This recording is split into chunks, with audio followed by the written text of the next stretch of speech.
आ जाओ भाई, MKD math classes में स्वागत है। नमस्कार दोस्तों, आदाब, सत श्री अकाल, राम राम। तो आज हम लोग बात करने वाले हैं जो KBS की तरफ से आज नोटिस आया है आपका, और उसमें नॉर्मलाइजेशन की बात करी जा रही है। लेकिन नॉर्मलाइजेशन ऐसे नहीं होगा बच्चों, अब आपका परसेंटाइल निकाला जाएगा।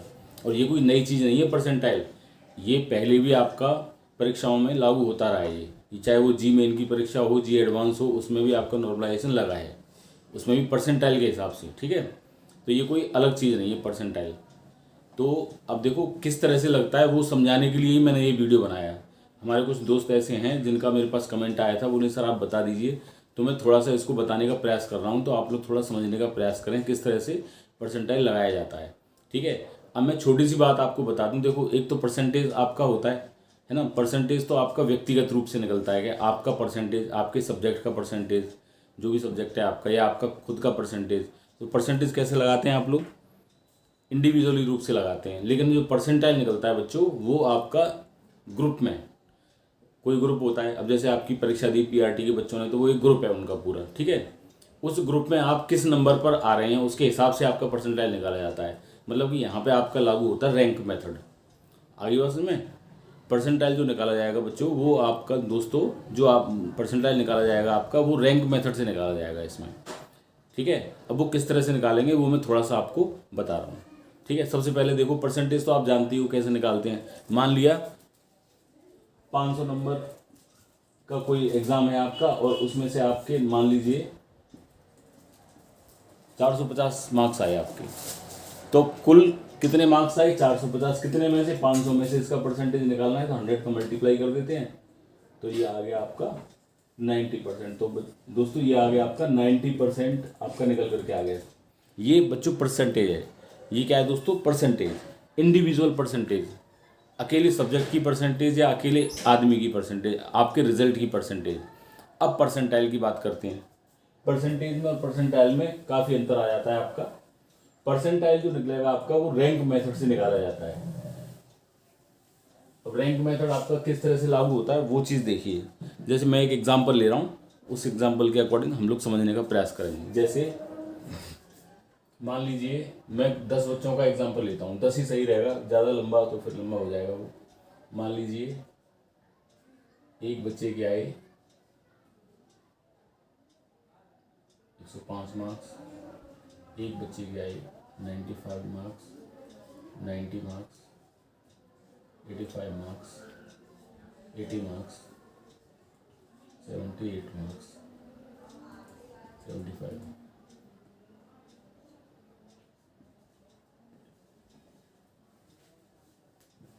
ये मैंने कुल टोटल 10 बच्चे लिए हैं। कितने बच्चे लिए हैं? 10 बच्चे लिए हैं। ये पहला, दूसरा, तीसरा, चौथा, पांचवा।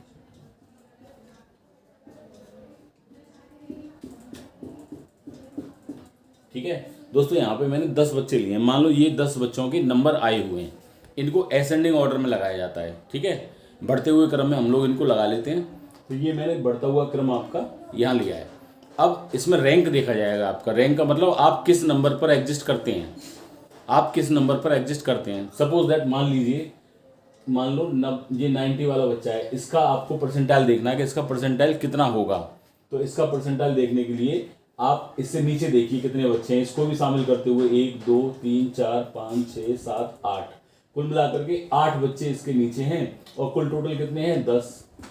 और इसका निकाल दीजिए आप, 0 0। तो ये आपका बच्चों आ गया 80 परसेंटाइल बन गया। इसका कितना बना? 80 परसेंटाइल बन गया। 90 नंबर वाले का 80 परसेंटाइल बन गया।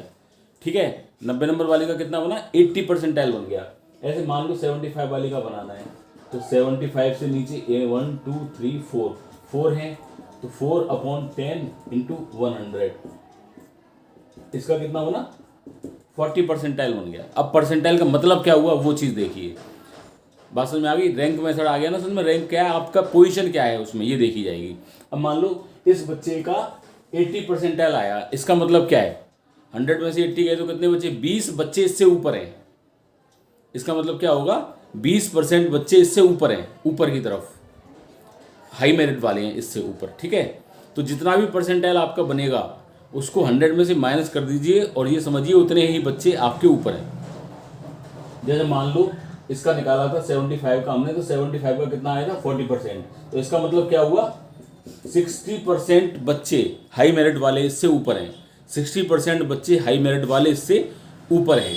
या फिर आप मान के चलिए अगर 100 बच्चों ने एग्ज़ाम दिया है तो 60 बच्चे इससे ऊपर हैं।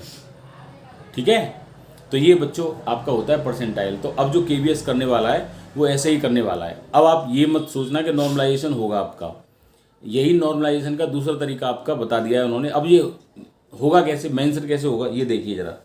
मान लीजिए ये आपका शिफ्ट, ये आपका किसी डेट का शिफ्ट है, ये कोई दूसरी डेट का शिफ्ट है।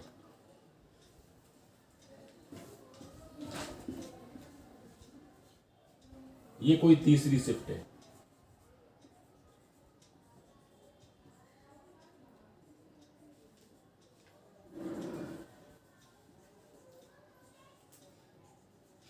ये मैं सिंबल के रूप में बता रहा हूं आप लोगों को। मान लो ये 3 शिफ्ट ले ली मैंने, ठीक है। अब ये 3 शिफ्ट का परसेंटाइल निकाल लिया, हर एक व्यक्ति का परसेंटाइल निकाल लिया, इन सब का भी निकाल लिया परसेंटाइल, इन सब का भी परसेंटाइल निकाल लिया और इन सब का भी परसेंटाइल निकाल लिया। ठीक है, सबका परसेंटाइल निकल आया। अब केबीएस ने क्या कहा, बोले भाई 60 परसेंटाइल पे कट ऑफ गया। केबीएस ने क्या कहा, बोले कि 60 परसेंटाइल पे आपका कट ऑफ गया। अगर 60 परसेंटाइल पे आपका कट ऑफ गया और मान लो 60 यहाँ तक बैठ रहा है आपका, इसका 60, ये 60 और ये 60, तो ये जो बच्चे हैं ऊपर वाले ये आपके सिलेक्शन पा जाएंगे। ऊपर वाले बच्चे आपके सिलेक्शन पा जाएंगे, हर एक शिफ्ट वाले। जिस शिफ्ट में भी जिस बच्चे का 60 परसेंटाइल होगा, है ना, वो सारे बच्चे आपका सिलेक्शन पाएंगे। तो यही इनका एक प्रोसीजर नॉर्मलाइजेशन करने का। अब आप ये मत सोचिए कि नॉर्मलाइजेशन नंबर बढ़ेंगे आपके या घटेंगे आपके। अब इन्होंने परसेंटाइल रैंक मेथड निकाल दिया है। कुछ नहीं यार, रैंक बनाएंगे, ये आपकी सभी शिफ्ट की रैंक बनाएंगे और उस रैंक में बता देंगे भाई यहाँ तक के बच्चे आ रहे हैं, वो वही कट ऑफ होगा आपका। ठीक है, तो बच्चों ये आप लोगों के समझ में आया होगा, और अगर आपको समझ में आया है तो चैनल को सब्सक्राइब कर सकते हैं आप, और लाइक और शेयर भी कर सकते हैं आप। ठीक है, धन्यवाद बच्चों। और एक बात और मैं बताना चाह रहा हूँ आपको, जो अगर टीजीटी पीजीटी वाले बच्चे भी देख रहे हैं तो मैं टीजीटी पीजीटी के लिए भी वीडियोस बना रहा हूँ, डेमो क्लासेस के, टॉपिक वाइज टॉपिक पढ़ा रहा हूँ। तो आप टॉपिक मेरे चैनल पे आकर के पढ़ सकते हैं। और टॉपिक भी मैं इस तरह से पढ़ाता हूँ कि सबसे पहले तो उस टॉपिक के बारे में उसका आप इंट्रोडक्शन कैसे निकलवाएंगे, जैसे डेमो टीचिंग के लिए खड़ा कर देते हैं आपको इंटरव्यूअर, तो उसका टॉपिक कैसे निकलवाएंगे वो, और उनसे क्रॉस क्वेश्चंस क्या क्या हो सकते हैं उस टॉपिक से, ये मैं आपको बता रहा हूँ अपने वीडियोज़ में। ठीक है, तो आप देखिए वीडियोज़ को, आपको निश्चित रूप से फ़ायदा मिलेगा इंटरव्यू में। धन्यवाद बच्चों, नमस्कार बच्चों।